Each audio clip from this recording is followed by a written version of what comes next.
The next presentation will be, can you see the audience right now? Yes, I can. That's great. Good morning, everyone. Okay, that's great. Let me just introduce Professor Jose Carlos Cuadrado. He's an international leader in engineering education. He's a tenured full professor at the Porto Polytechnic Institute, one of the leading and most prestigious engineering institute in Portugal, where he's also currently the pro-president for internationalization. He holds a BSc in Energy and Power Systems, a diploma degree in Electrical Engineering, Automation and Industrial Electronics, a master degree and doctoral degree in Electrical Engineering and Computer from Lisbon Technical University. He also holds the habilitation degree aggregation in Electrical Engineering from Piera Interior University. He's currently the intermediate past president of the Latin American and Caribbean Consortium of Engineering Institutions, holds the position of past president of the International Federation of Engineering Education Societies, IFEES, and the position of the past president of the Ibero American Engineering Education Associations. He is also a past vice president of the European Society for Engineering Education and past president of Institute Superior. This is in Portuguese. It's really hard to read it anyway. Innovative, good communicator and experienced in the field. It's a record. Is it enough, Jose, for you? It's more than enough. Thank you very much. Okay, Jose, you've got 25 minutes. Where are you now? In Portugal? I'm in Portugal. Just arrived from Kazakhstan. Because your residency on the fly all the time. Yes, exactly. Right? Okay. You've got 25 minutes, right, to present the presentation of views, and after that we'll allow the questions from the audience. So, okay. So the Skype is yours. Okay. Thank you very much. Sure. Thank you very much, Walid, for the nice and gentle presentation. I'm very glad to be this way with you today. Unfortunately, I could not be in person, but I would like to share with you some ideas about international accreditation on engineering accreditation, engineering education, and mostly in terms of the NI experience. So, the first thing, sorry, let me see if everyone can see the screen? Yeah. Okay, so the first paradox we'd like to address, it is the 20th century paradox. All of us which were born last century, actually last millennium, we had this kind of paradox. It means that we were finishing our degree, would expect to have a professional life experience of around 20 years before needing to do some retraining, and we will go directly until retirement with our profession as engineer. However, the things have changed. Nowadays, in this century, we are looking at a much complex paradox. It means that although we have more or less the same training years for engineers, they will not be ready for the lifespan of work as an engineer. This is because of the technological changes, the normative changes, and of course, organization changes. It means that every 5 years, our engineers, our graduates, will no longer be available for the market without any kind of retraining. This change in paradox allows us to really look into the discussion about the engineering profession.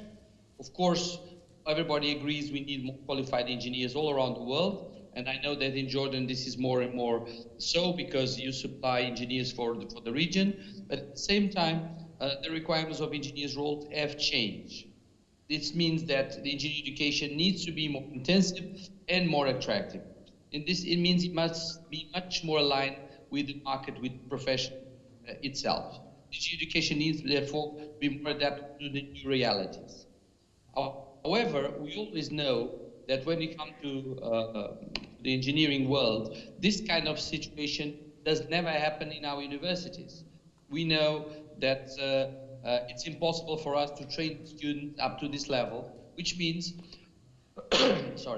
which means that our graduates will have already the necessary learning outcomes or program or graduate attributes, but they are not yet engineers. They need to have a few years experience before they reach this same competence. So the engineer roles in the society, they have a strong impact, as we know, in terms of economically, and they are very much a huge span of responsibility attached to them. There is a need to ensure that engineering education, it is a path that leads to the professional engineer. And this is the role of the professional accreditation, as we'll see later on. But it's quite important to stress that this is now the most important element which has been thought in all around the world as a tendency. It is the impact of the engineering profession in terms of the society, and how our courses of engineering education lead to this engineering profession. So all around many issues which are nowadays discussed in university, and these are the top research which has been done in many universities around the world. One of them that pops out is the accountability, of course, the quality of graduates, the use of resources, and the accreditation. Those are two of the main buzzwords nowadays all around the world. The need to make sure that the programs itself, not the institution, but the programs, they are aligned with the needs of the market. So the drivers for improvement in all these institutions, they come from both sides. Internally, it means that all institutions want to grow, they want to compete with the past, use resources, increase research, and also external, where competitiveness and accreditation are some of the key holds of drivers for continuous improvement in the society. It means that the improvement happens in all the societies when institutions empowers themselves and takes the leadership to fit their process with the needs. This means they create what is called the quality culture. The strong leaders require and understand that. And of course, this continuous quality improvement in our education is fundamental and is considered by different levels. At strategic level, but more than that, involving all stakeholders and making sure that the program institution accreditation allow for the employer's confidence. This is an important element. In terms of understanding the roadmap for excellence, it means we need to apply in the 3 stages. First of all, everyone is planning in terms of having the desired strategy. After that, they will follow the implementation, which means implementing what's the strategy they want to follow up, and at the end, doing the analysis of the results, monitoring and making correction. Based of this planning, which is now very normal for companies, but was not that common for universities, develop a systemic process for the education, which are based in the mission, educational objectives, and they follows up by understanding what are the learning outcome of the program, the criteria, and making all the feedback through quality assurance. This means that the assessment for quality assurance, it is something more and more intricated in all the function of the university. And accreditation is therefore a way to assure quality. When you perceive it that way, we know that there is a motivating more and more inside universities to get this accreditation, and following and avoiding the standardization which many people associate with accreditation in all fields. It means that engineering education accreditation is not a standardization, it's the respect for each university program decision, but at the same time making sure that they are aligned with the needs of the market. So definition of engineering accreditation, well, there are several, but basically the accreditation of engineering programs are considered as a result of a process used to ensure the suitability of that program as the entry route for the engineering profession. Let me underline the words entry route, because we do not expect that a graduate is an engineer, a graduate of engineering is not an engineer, is just starting the engineering profession.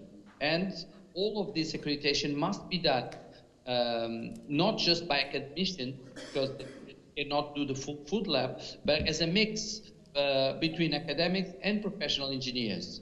And they, of course, they have to be independent from the institution, and making sure that this will be the way that the fitness of the graduate to the market is assured. It is a worldwide trend, which means the requirement and goal for education system to provide these graduates is being always spread. And what engineers graduates are supposed to know and able to do is then recorded as learning outcomes, program outcomes, or graduate attributes, depending on the accreditation process itself. So having said that, we already know that this is a huge concern for all countries in the world. But understanding also that this means the quality must be verified at 3 different levels. The first level about it's the validation of state accreditation of higher education institution, which means it's a national accreditation that verifies that you have competitive professors, you have enough space, you have the right resources, physical, financial, human, all of this validated. Then it comes the professional accreditation of education programs, which makes sure that the programs are fitted to the market and makes the feedback loop from the needs of the market. And after that, you need the certification of the professional qualification, what is called Register of Professional Engineers, that when they validate the continuous adjustment of the engineer to the needs of the market. This international experience is therefore regulated into different stages. First stage is the professional accreditation of engineering education, which is done in things like Washington Accord, URACE, and others. And the second stage, which is registration, which is, for example, NCES, ECUE, Engineers Jordan, all of them which are required to do the certification registration of these professional engineers. International experience, therefore, allows it that these national professional organizations, they create international substructures, like the example in Europe, PNE, which allows them to understand and to agree on the criteria of the certification of these professional engineers. We know more and more that professional engineer is requested to work not just inside the country, but worldwide, because the companies are getting more and more international. And therefore, a group of international organizations to make sure, international consortia, to make sure that the programs are quite fitted to these needs of the markets were created. In case of Europe was NIE, in case of International Engineering Alliance is Washington Accord, from other areas of the world there is RIASES, Arcosur, so there are several of these organizations. The oldest one is called Washington Accord, where you have different members. Here, the last member to enter was Peru, it's 20 members altogether, and they are started with Anglo-Saxon group of countries. This, as I said, the most extensive agreement in itself. Then, in 2006, NI was created as a European Network for Accreditation of Engineering Education, and it's currently already involving 15 different countries, 15 authorized agencies with over 3,000 programs and labels. The big difference between these two models is that the first model was an international alliance agreement. This one is international cooperation agreement. This means that the first one has a feeling of a profit purpose structure. This one is a service basis structure. So when you compare the two biggest models in the world, one is International Engineering Alliance, and the second one is NI, the one which I represent. The International Engineering Alliance and NI already made an agreement on the best practice accreditation of engineering programs. It means that both structures agree with that. However, we did not yet agree on the learning outcomes and graduate attributes to be achieved in terms of the bachelor and master level. So we're still working on the process, but the idea is that we'll have a strong communication, a strong agreement in the world about all of these accreditation agencies that operate in the field of engineering education. The common basis are, they also all involve all stakeholders, academy, employers, society, students. All the agencies have to be autonomous in their process and their decision, integrity and fairness, of course, in staff and experts, and to have public information and public accountability. So these are the common basis for all these accreditation bodies. In terms of URACE, they follow and enforce the framework standards and guideline, which is been developed and revised, developed in 2006 and revised in 2014, but they're very much aligned with the needs of international engineering. So how are they built? In terms of quality assurance, European space of higher education, known as Bologna space, has been revised in 2005 with the Berlin Communique, with defined European standards and guidelines, and the professional register, which is the CAR. At the same time, the learning outcomes, they come out from European qualification framework, the Dublin descriptions, what an engineer should do, and altogether, they develop what's called EURACE framework standards and guidelines. So this was the structure and the way we achieved to that. The two pillars of the NI wisdom are, of course, the quality assurance, where we look to program aims, teaching and learning procedures, students and internal quality assurance, and they must comply with European standards and guidelines, and at the same time with the best practice in engineering program. The program outcomes in itself, we are talking about 8 domains of knowledge, understanding, skills, and abilities, which cover for knowledge and understanding, engineering analysis, engineering design, investigation, engineering practice, making judgment skills, communication, team working skills, and learning skills. And this is still an issue in terms of what should be the level in all around the world. However, in the 19th of November 2014, there was a breakthrough. For the first time under the EURACE Accord, under the umbrella of NI, it was possible to make sure that does not matter which agency makes the accreditation, all the other ones from this court will recognize. This is the big difference nowadays between the EURACE Accord and Washington Accord. This is a full trust, which means that all the agencies that do accreditation trust on the others based on the merits and the transparency of the process, and therefore allows them to grow in itself. In the same accord, it was defined that we should strive to have agencies in all the countries in the world, which means international agencies should not be something to be dealt from foreign countries, but should be done inside each country. So how does it work, the process itself? We separated completely the structure, how does it go? NI, although is the owner of the label EURACE, does not make any accreditation. What is defining is the standards, and therefore accepts and revises the work of the agencies. The agencies which come from all around the world, they can, following their own standards, as long as they are compliant with the standard European standard guidelines, they will credit first and second cycle programs, and at the end, they are not allowed to give the label. The label has to be given by NIE, which means the full cycle closes there. We separate the agency who gives the accreditation from the entity, which is NI, which is the network of the agencies who gives the label.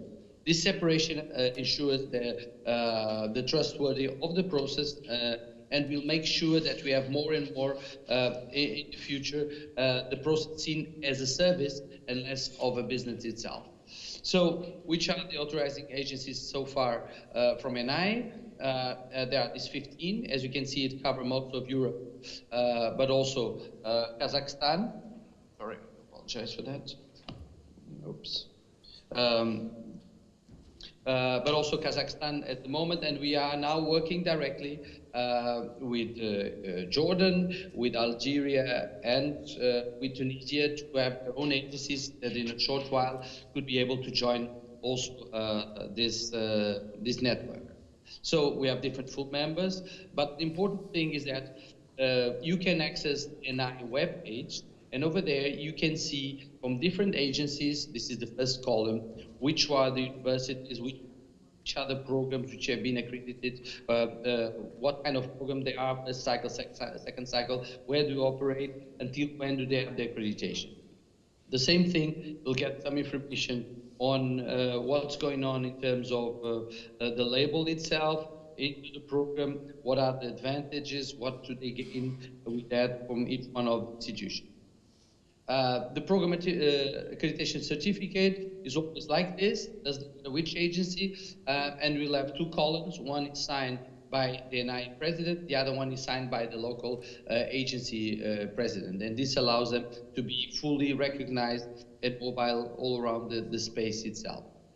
It was considered best practice by the Commission of European Communities, which means that nowadays, through the programs which have the EURACE label, all the students are allowed to apply directly to FEANI, to have a European Professional Engineering card, which allow them to work in all around the space of FEANI, which is the European higher education space. That means that someone who has this card can work into 49 countries as a professional engineer just by coming from a degree which has a EURACE label program. So what are the benefits and challenges of the continuous quality improvements and accreditation? Well, the accreditation is used for 4 different roles. First of all, to ensure quality in education. Second, to allow access to external funding. Third, to ease transfer of course and program. And fourth, and most important, to increase employers' confidence. This has been allowing that we have a lot of benefits for all the stakeholders, but mostly the biggest one is that EURACE is internationally recognized and facilitates the academic and professional mobility of the graduates and the students and the graduates. So before I'm finished, let me make you some line of what the should and should not from the accreditation. The first, accreditation should be an understanding of the faculty project, not a judgment on the faculty project. Should be a view of the dynamics of the program, not a frozen picture of the program. Should be an analysis of the process which ensures that the contents are updated. Should not be a detailed analysis of the contents. There is a global perception of the stakeholders' view, not a discussion between specialists. Should be a collective expression of a team, not the expression of experts' personal opinion, and should be the proposal for continuous improvement, not an account of bad or good marks. It means accreditation should help programs to go on their own way and not force any specific route to do so. So before stopping, let me finish this part with some words from Cromwell. The EU stops being better, stops being good. There is always room for improvement, and this is the perception that we'll get from accreditation. Thank you very much. This is obrigado in Portuguese, but also in Thank you, Professor Quadrado, for the presentation and shedding a light on the EURACE label and the NIE organization as a network that awards the EURACE label to the agencies for the engineering disciplines. I'll open the floor for a couple of questions. Can you hear me? Yes, we can. Great. Any question? Yes, please.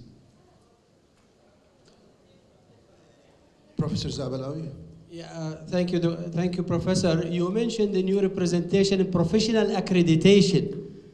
In fact, all the accreditation agencies are not the professional accreditation. They talk about academic accreditation rather than professional accreditation. And you emphasize the concept of a professional accreditation. Is this a new type of accreditation? Okay. Thank you. Yes. Okay. Thank you very much for your question. It is a very good question to understand. As I said, there are 3 different levels. The first is academic accreditation, which is done purely to guarantee that the academia has all their own needed resources. This accreditation already exists for many, many years. This kind of professional accreditation, it is a new kind of accreditation which in Europe derives from the Bologna process, which is the need for guaranteeing that the professional has all the necessary learning outcomes. That means all the skills and knowledge is necessary to achieve and to become a professional a few years after they graduate. So this is in fact a new accreditation based on the process and the concept that and the graduate of engineering is not an engineer. A graduate of an engineering program is just a graduate which should have all the skills necessary to be eventually a professional. This is why we call it the professional accreditation, which is totally separate from the academic basic accreditation, which was already known for many years from the universities.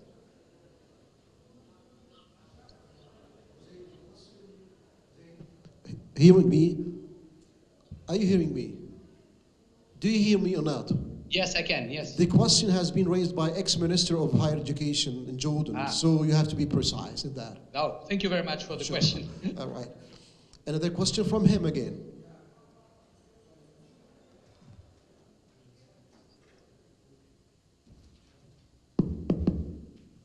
I'm fully aware of the Bologna process and the action lines of the 10 action lines of the Bologna process. None of those lines talking about professional accreditation.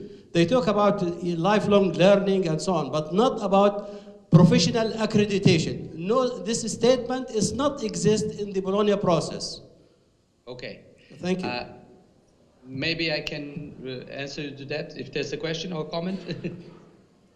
Okay, so under the 10 guidelines of Bologna process, they made the change for the concept that the importance of the program, they are no longer the creation of professional, but is to focus on the learning outcomes, which is one of the elements which you have there. The focusing on the learning outcomes, it means that we understand for the first time under the Bologna that we do not need to have professionals at the end of the program, but we need to have people which can grow into professional a few years after that. So, yeah, although it does not refer directly to the need for professional accreditation, it needs for the adjusting of the learning outcomes to the objectives of the programs. So, by Bologna process, by separating the two things, by separating the concept that, let me just, sorry, I just realized you cannot see me. So. It should be okay now. Okay, by separating the objectives of the programs from the learning outcomes, it requested the need to make sure that the learning outcomes are aligned with the program objectives. This is where the professional accreditation is needed and is implied, induced by the need of the Bologna process. So Bologna process created the need for this feedback. It did not call it accreditation. Under the Bergen communique, it created the standards needed for this follow-up. And of course, as you know, the guarantee of the standards, it is done through the only process that I know is accreditation. So this is how the accreditation came out of the Bologna process.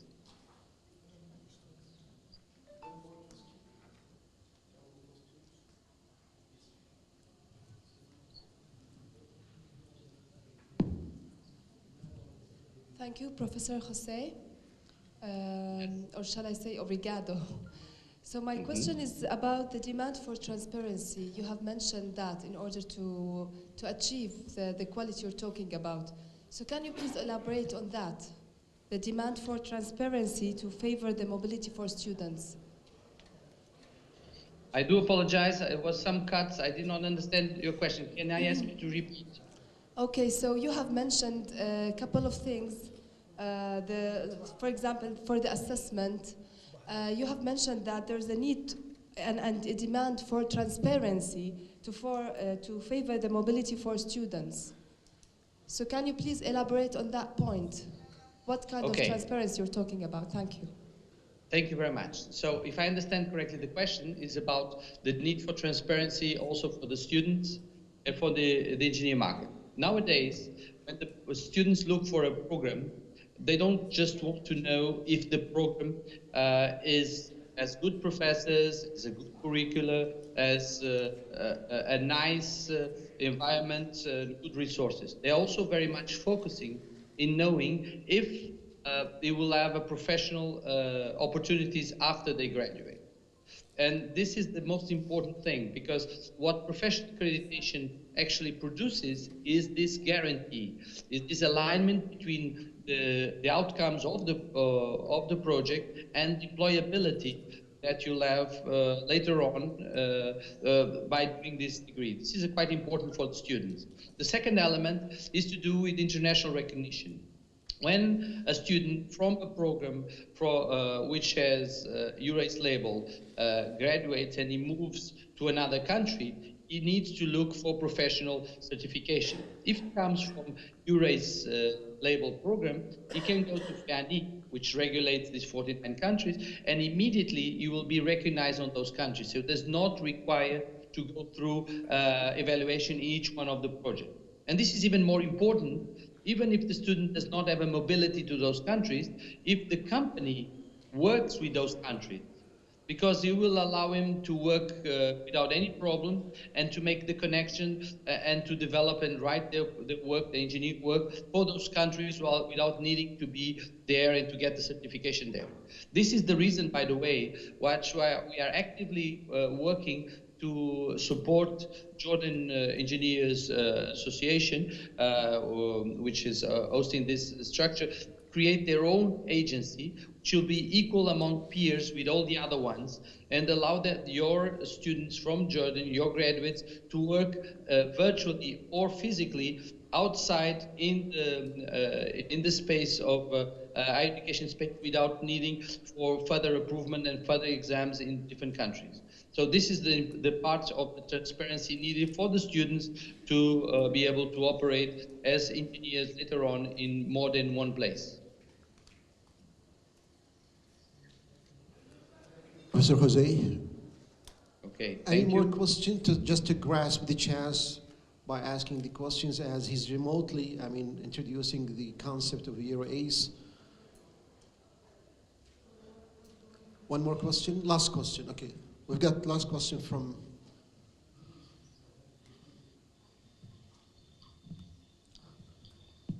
Hi, Jose.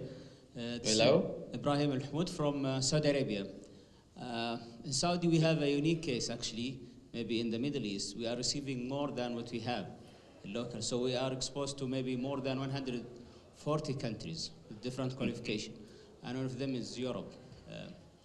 How do you recommend to deal with, old qualification and recent?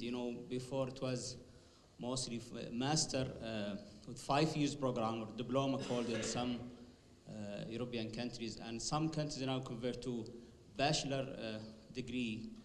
So we have like a dilemma actually to deal with the old qualification and new qualification. So if we refer to only accredited programs, so many they will leave the country actually, they cannot be registered.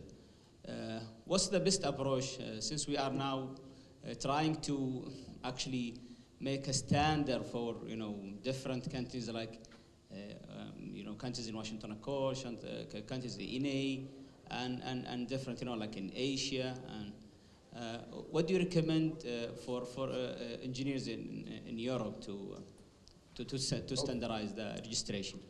Okay, thank you very much for this question. Actually, this is part what I feel is my current mission around the world. What I'm trying to show each country that they are not really independent and autonomous until they have a very strong international agency of their own.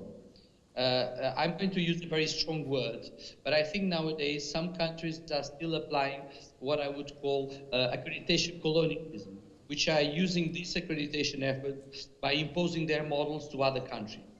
So no country is really independent and free unless they have their own international agency which can dictate and sit at the table with the other agencies and to make the agreement. So my suggestion to all countries, of course, a large country like Saudi Arabia, but all the countries in the Middle East in itself, is to create their own agencies, to be at the most highest level, and then sit them at the table and discuss directly at that level with all the other agencies, with all the other countries, to be able to be recognized and to dictate your own model.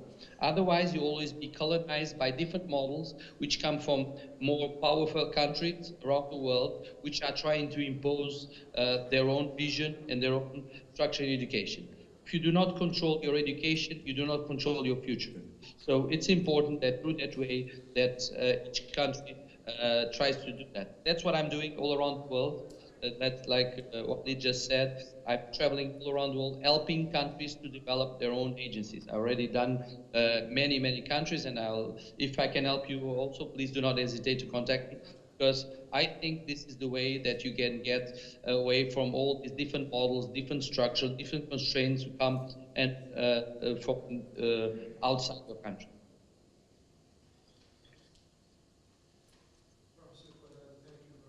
time.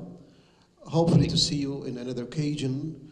I know that your time is very tight, so I mean allocating time for 1 hour time for a Skype meeting with Jordan is appreciated. Thanks a lot. See you in another occasion. Much. See you. Take care. Bye-bye. Take care. Good Bye-bye. luck with the rest of the event. Bye. Thank you. Bye-bye. Thanks.